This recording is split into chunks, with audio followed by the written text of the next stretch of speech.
Hero Honda 90s के समय से लेकर आज तक यह नाम हर किसी के जुबां पर छाया रहता है, क्योंकि हीरो और होंडा के कोलैबोरेशन से बनी यह कंपनी दुनिया में सबसे अच्छी टू व्हीलर व्हीकल्स बनाती थी। लेकिन कंपनी प्रॉफिटेबल होने के बाद भी अलग क्यों हुई और कैसे होंडा ने भारत की कंपनी हीरो के पीठ में छुरा घोंपा, आज के इस वीडियो में हम सब कुछ जानने वाले हैं। असल में हीरो एक साइकिल बनाने वाली कंपनी थी, जिसकी नींव बृजमोहन लाल मुंजाल ने 1956 में रखी थी और 1975 तक आते आते ये भारत की सबसे बड़ी साइकिल बनाने वाली कंपनी बन गई। इसके बाद उन्होंने अपनी साइकिल्स को बड़े लेवल पर विदेशों में भी बेचना शुरू कर दिया और इस तरह साल 1986 आने तक ये कंपनी सिर्फ इंडिया ही नहीं बल्कि पूरे दुनिया की सबसे बड़ी साइकिल बनाने वाली कंपनीज में शुमार की जाने लगी। लेकिन उसी दौरान उन्होंने देखा कि फॉरेन मार्केट में मोटरसाइकिल बिजनेस भी काफी तेजी से एक्सपेंड कर रहा है, लेकिन इंडिया में तो लोगों के पास सिर्फ स्कूटर और मोपेड का ही ऑप्शन है। इसीलिए वे इस गैप को फिल करने के लिए इंडियन मार्केट में मोटरसाइकिल उतारना चाहते थे।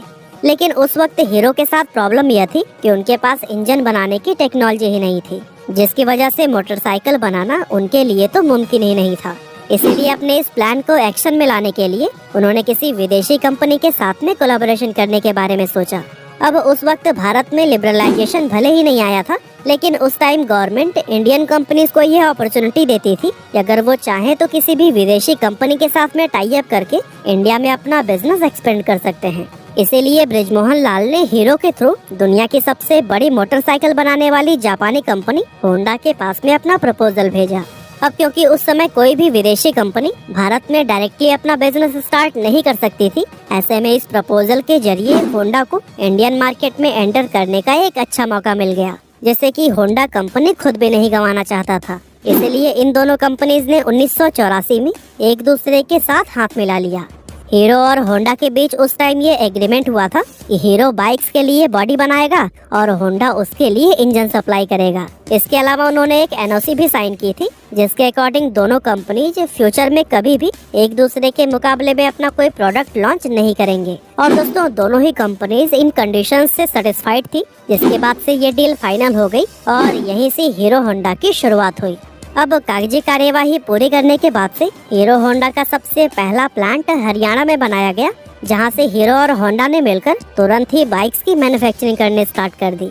1985 में जब उन्होंने अपनी पहली बाइक CD100 लॉन्च की तो फिर यह बहुत तेजी से पॉपुलर हुई, क्योंकि इंडियन मार्केट में एक तो बाइक का कॉन्सेप्ट ही नया था और दूसरा इस बाइक का माइलेज बहुत ही कमाल का था।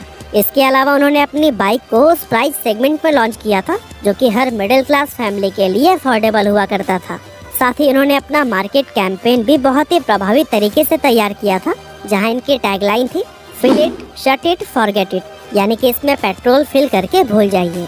इस टैगलाइन का भी लोगों पर काफी ज्यादा असर हुआ और लोग इस बाइक के दीवाने हो गए थे, क्योंकि उन्हें स्कूटर वाला माइलेज अब बाइक में मिल रहा था।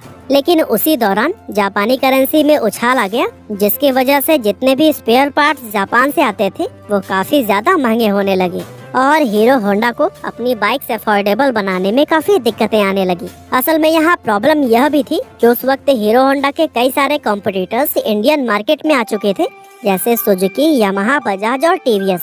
लेकिन ये सारे ब्रांड सिर्फ शहरी इलाकों में रहने वाले वेल्दी कस्टमर्स पर ही फोकस करते थे।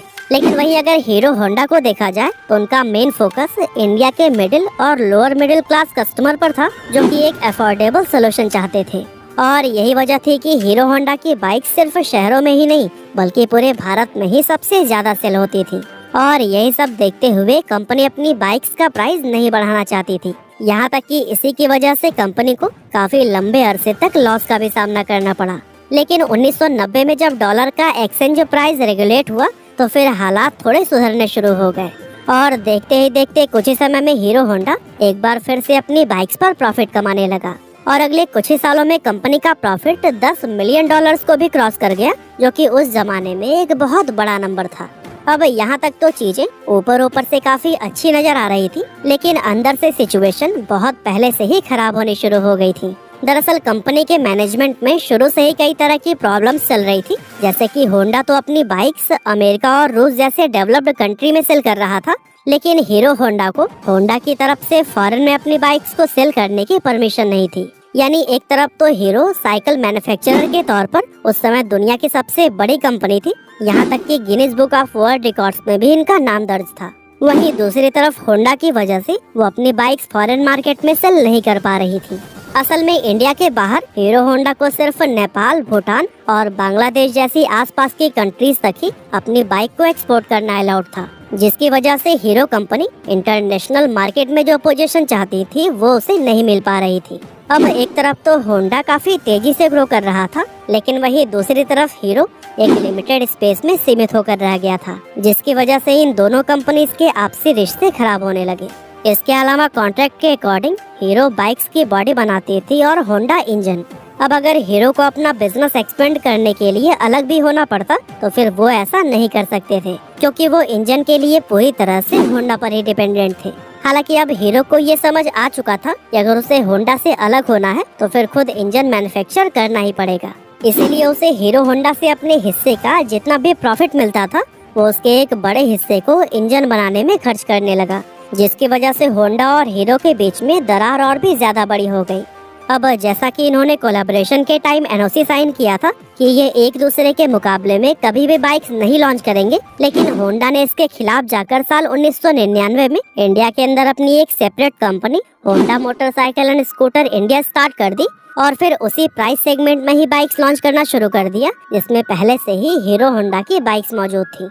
इस तरह अगर देखा जाए तो इंडियन मार्केट के अंदर होंडा ने अपनी बाइक्स को हीरो होंडा के मुकाबले में लाकर खड़ा कर दिया था, जिसकी वजह से हीरो होंडा के कस्टमर्स डिवाइड हो गए और इसके कुछ साल बाद होंडा ने एक्टिवा को लॉन्च करके स्कूटर सेगमेंट में भी एंटर कर लिया था। अब अगर देखा जाए तो इस पूरे मामले में होंडा की पांचों उंगलियां घी में थी, क्योंकि होंडा की हीरो होंडा से तो अर्निंग हो ही रही थी, साथ ही अपनी सेपरेट बाइक कंपनी से भी उसका अच्छा खासा प्रॉफिट जनरेट हो रहा था। और दोस्तों, इन्हीं सभी प्रॉब्लम्स को देखते हुए ही हीरो ने होंडा से अलग होने का फैसला कर लिया और फिर 2010 में जाकर दोनों ही कंपनीज हमेशा के लिए अलग हो गयी।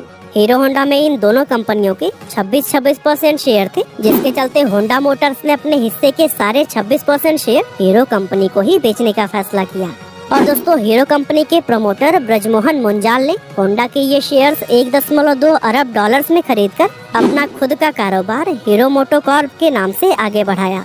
अब जब ये दोनों कंपनीज अलग हुई थी तब ज्यादातर लोगों ने ये कहा था कि होंडा के बिना हीरो मार्केट में कभी भी सरवाइव नहीं कर पाएगी, लेकिन अगर आज की बात करें तो इस समय हीरो मोटोकॉर्प को दुनिया की सबसे बड़ी मोटरसाइकिल बनाने वाली कंपनियों में शुमार किया जाता है। बाकी आज की हमारी इस वीडियो में बस इतना ही था। ये वीडियो आपको कैसी लगी हमें कमेंट करके जरूर बताइएगा।